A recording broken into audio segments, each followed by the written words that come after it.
तो दोस्तों आज हम एक्सप्लेन करने वाले हैं टिडल वेव मूवी को, जो वाकई में एक शानदार मूवी है।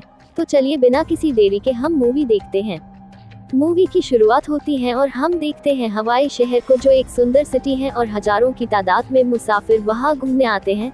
आगे हम देखते हैं एक रिसर्चर को, जो अपने कलीगों से कह रहा था कि हर साल समुद्र से आने वाली सुनामी आखिर कैसे जनरेट होती है, इस पर हमें पता लगाना चाहिए, क्योंकि दुनिया के सारे देशों में ऐसी सुनामी हर साल आती रहती है।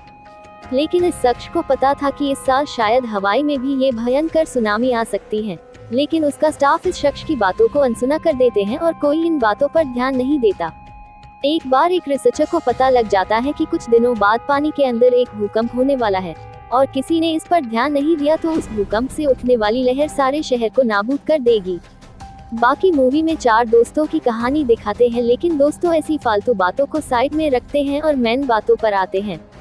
आगे हम देखते हैं कि डॉक्टर किम देश के अधिकारी से बात करता है कि भूकंप आने से पहले हमें लोगों की सुरक्षा ध्यान में रखनी होगी, क्योंकि जब भूकंप आएगा तब उसकी रफ्तार 700 किलोमीटर प्रति घंटा होगी और समुद्र की लहरें इतनी ऊंची होगी कि पल भर में सारे शहर को खत्म कर देगी। अब दोस्तों वो दिन आता है जब समुद्र की गहराई में भूकंप के झटके आना शुरू हो जाते हैं। किम अधिकारी ऑफिसरों और रिसर्चर को समझाता है, लेकिन वापस सारे लोग किम की बातों पर ध्यान नहीं देते। अब दोस्तों वो वक्त आ चुका था कि भूकंप की वजह से लहर उठ चुकी थी और अपनी पूरी रफ्तार के साथ हवाई की ओर बढ़ रही थी। सरकार ये सब पहचानने में वक्त लगा देती है, क्योंकि जब वो शहर खाली करने का निर्देश देती है तब भूकंप हवाई में एंटर कर चुका था। लहर दोस्तों इतनी तेजी के साथ शहर की तरफ आ रही थी कि अपने रास्ते में आने वाले जहाजों को पल भर में डूबा दे रही थी। सारे लोग सरकार की चेतावनी सुनकर समुद्र से और हवाई से दूर भागने लगे थे, लेकिन अब तो बहुत देर हो चुकी थी।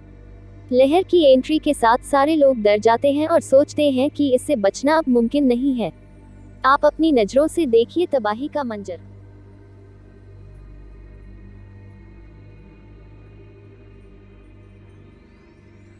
आगे हम देखते हैं कि कई लोग अपने लोगों को बचाने के लिए अपने आप को मौत के मुंह में धकेल देते हैं। ऑफिसर्स रेस्क्यू हेलीकॉप्टर के साथ बचे हुए लोगों को बाहर की साइड ले जा रहे थे, लेकिन दोस्तों कुदरत के आगे किसी की एक नहीं चलती, क्योंकि कुछ देर बाद एक और वेव आती है और सारे शहर को तबाह कर देती है। तबाही के बाद सरकार त्सुनामी में मारे जाने वाले लोगों को श्रद्धांजलि देती है और उन सभी ऑफिसरों को भी देती है जिन्होंने अपनी जान देकर आम लोगों को बचाया था। त्सुनामी के बाद हवाई मिट चुका था और तहस नहस हो चुका था, लेकिन बचे हुए लोगों को एक बात की खुशी थी, और वो ये कि वो सभी बच गए थे और अभी तक जिंदा थे। इस हादसे में कई लोगों ने अपना परिवार खोया था। और दोस्तों ये मूवी सच्ची घटना के ऊपर उतारी गई है, क्योंकि हवाई में पहले ऐसी सुनामियां आती रहती थी और हर बार कई लोग अपने परिवार को ऐसे ही खो देते थे। तो दोस्तों इसी के साथ मूवी की सैड एंडिंग हो जाती है।